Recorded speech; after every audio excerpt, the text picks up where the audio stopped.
छोटी सी बात। बिमला ब्रश करके चुपके से चाय बनाने किचन में जाने लगी ताकि विदेश से 3 सालों पर आई उसकी बहू मीनाक्षी खटर पटर की आवाज़ सुनकर उठ न जाए।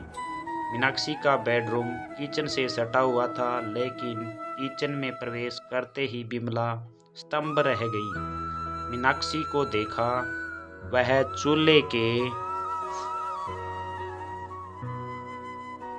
पास खड़ी चाय बना रही है। अरे बहू, इतनी भोर में तुम कैसे जग गई?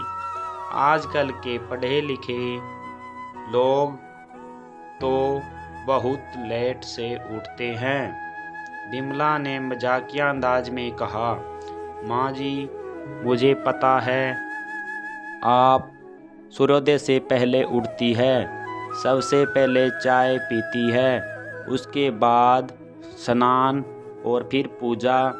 जब मैं पहली बार दुल्हन बनकर यहाँ आई थी तो आप ही मुझे सवेरे चाय बना कर देती थी।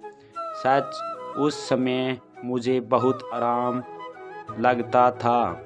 ब्रश करने के बाद कोई एक प्याली गर्म चाय झट से थमा दे, लेकिन इस छोटी सी बात की अहमियत तब समझ में आई जब मैं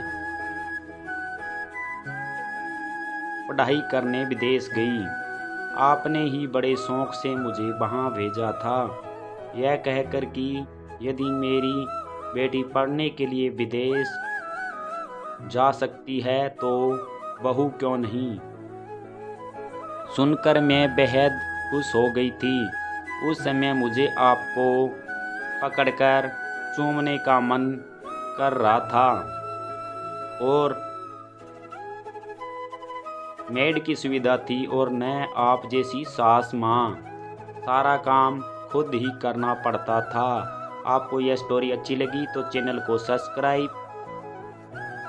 कल यहाँ आपके पास पहुँचते ही मैंने मन में ठान लिया कि आपको सुबह की चाय रोज मैं बना कर दूंगी। सुनकर